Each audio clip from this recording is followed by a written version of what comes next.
Zainab's smile at the camera was real. The kind that cost something. Gate B31 blazed behind her, the departure board clicking and clunking like it was eating time. Her boarding pass was already in her hand, the corner creased from gripping it too hard in the bathroom stall 5 minutes ago, where she'd cried until her makeup artist's work looked like it had survived a flood. 3 years. 3 years she'd watched Michael choose everything else first. Not explicitly. That's what made it worse. He never said, "I'm choosing my boys," or "I'm choosing the new phone," or "I'm choosing to ignore the fact that we're behind on rent again." He just did it. And the apologies came after, softer each time, like he was running out of breath. The passport felt light in her hand, too light for something that contained the weight of a whole different life. Zainab. She turned. Michael was running, actually running through the airport, his hoodie flapping, luggage still in his grip. His face had that look it got right before it broke open, that caught-off-guard panic that meant he'd finally understood something was actually happening. "Don't," she said, not angry, tired. People always ask when a relationship ends, like there's a specific moment, a fight, a betrayal, a moment of clarity. There wasn't one for them. There were 100 small ones. The first time she noticed, really noticed, was the car payment. They'd bought it together, both their names, though she'd put down most of the money from her nursing school fund. It was supposed to be temporary, a way to help him rebuild his credit after the debt his ex had left him with. He missed the first payment. "Babe, I'm good for it," he'd said, holding her face like that was the same as holding a solution. "Next week, my check's coming." Next week came and went. Then the next one. She paid it, quietly, pulling money from the emergency fund she'd been building since she was 22 years old. The fund that was supposed to be for them, eventually. A house, a wedding, kids, all the things they talked about at 3 a.m. when he was feeling romantic and thoughtful. He never offered to pay her back. She never asked. That was the moment, maybe. Not when he didn't pay, but when she decided not to ask. By the time the opportunity came, the nursing residency in Toronto, the one she'd applied to on a whim after her mum mentioned her friend's daughter had gotten in, Zainab had already stopped telling Michael about the small things. Not on purpose, it just happened. She'd come home with news about a good shift at the hospital, and he'd be on the couch with his phone, not quite engaged. She'd mentioned she was thinking about getting her certification in emergency medicine, and he'd say, "That's nice, baby," the way you'd say it to a commercial you're barely watching. So when the email came in, the acceptance letter with the start date, the salary that was 30% more than what she made now, the scholarship housing, she read it alone in her car in the hospital parking lot. She cried. But she didn't tell him that night. Or the next. She told him on a Thursday. Casual. Like she'd already decided. Like she was just informing him of something he didn't get a vote on. Toronto? Like Canada? Mm-hmm. For how long? It's a year-long program. But the hospital's been talking about making me permanent if I finish strong, so it could be longer. He'd put his phone down. That was the tell. "You're serious?" "I've been serious. I applied in November." The look on his face was something between "she cheated" and "my parents are getting divorced." It was the look of someone realising the person they loved had been making plans without them. "Come with me." It wasn't a suggestion or a question. It was a test. She knew it was a test because she watched his face as he said it, watched him realise he'd offered something he didn't mean, and couldn't afford. Michael, I'm serious. We could figure it out. I could find work there. It's just Canada. It's not like you're asking me to move to Nigeria. We could make it work. The problem was, she wanted to believe him. The girl in her, the one who was 17 and thought love was enough.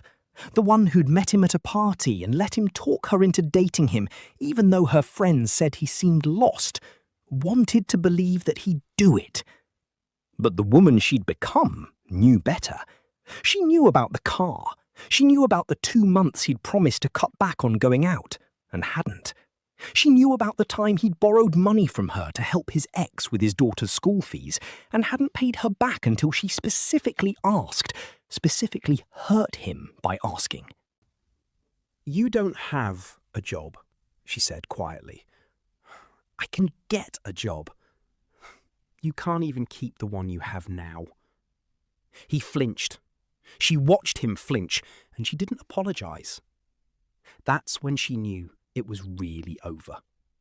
Not when he didn't fight back, but when she watched him take the punch and didn't care that it hurt him. The next week was autopilot. She'd call her mum and hear the edge in her voice, the "I told you so" without saying it. She'd work double shifts at the hospital and come home to Michael trying too hard, making her favourite food, buying her flowers with money he'd probably need next week. "We can work this out," he'd said one night, holding her from behind while she did dishes. "I can change. I know I haven't been fair to you, but we can make it work. Long distance is a thing. Lots of people do it." She'd leaned back into him because he smelled like the cologne she loved, and for 30 seconds she let herself believe it might be possible. Then he'd said, "Plus, you always kind of wanted to explore on your own. This is good for you and me. We'll miss each other, and it'll make us closer." She'd pulled away then.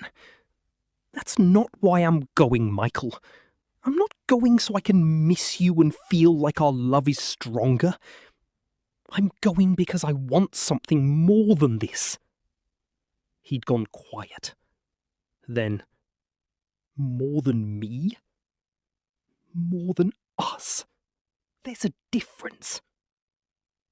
But there wasn't really, and they both knew it. She'd started packing 2 weeks early because staying in the apartment with him was like living in a slow-motion breakup. Every meal felt like the last one. Every time he touched her, she felt the goodbye in it. His best friend came over on Friday. She heard them in the living room, Michael's voice pitched high the way it got when he was trying not to cry. "Bro, I fucked up so bad," he was saying. "I had something real and I didn't even know I was losing it until she was already gone." She stayed in the bedroom, listening to his friend try to convince him to fight for it, to show up at the airport with a sign, to make some grand gesture. She stayed quiet because she understood, finally, that him understanding didn't change anything. Understanding came too late. It always did. That night, he'd asked her to skip the airport and let him drive her instead, so they could have the goodbye alone. She'd said no. She needed the public, the distance, the finality of a plane taking off without him on it. She didn't sleep the night before. She lay in bed and listened to him breathe next to her, and it felt like listening to the end of something. By 5 a.m, she was showered and dressed, her suitcase all ready by the door. He woke up when she was calling the Uber. "Come back to bed for like 10 minutes, he'd mumbled, reaching for her. She touched his face and left. At the airport, everything felt surreal. She checked in, went through security, and found gate B31. She took the selfie in the bathroom after crying. Then she sat at the gate and realised she couldn't do it. Not going to Toronto, leaving like this. She'd spent the whole week trying to make it a clean break, but life doesn't work like that. People are messy. Love is messy. You don't get to just walk away and feel clean about it. The moment she turned around at gate B31 and saw him, truly saw him, running through the airport like someone was chasing him or like he was chasing time, she understood that this was going to hurt both of them for a lot longer than she'd planned. He dropped to his knees in the middle of the concourse, and people stared. Zainab stood there with her passport and her boarding pass and watched a man she'd loved collapse. "I can't do this," he said. His voice was broken. "I can't let you go like this. It's not how this is supposed to end." "How is it supposed to end, Michael?" "With me being the person you thought I was at the beginning.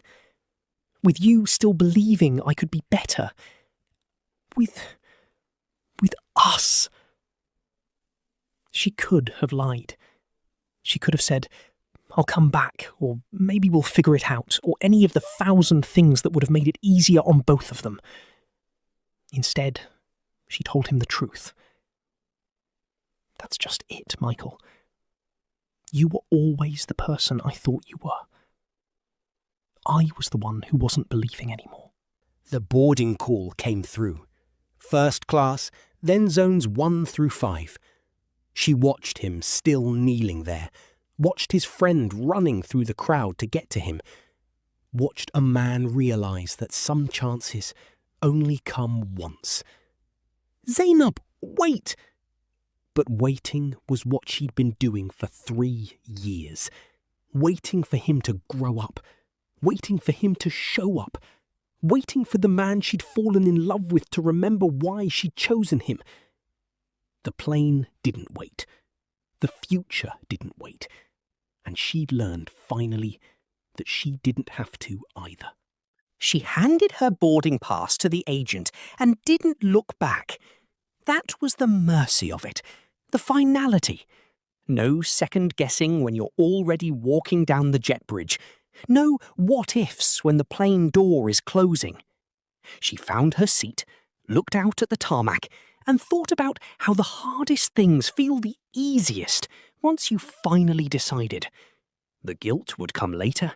The second guessing would come at 3 a.m. in a Toronto hotel room. The longing for what they'd had would ambush her randomly in the grocery store or on the subway. But right now, as the engines fired up and the plane started rolling, Zainab felt something like peace.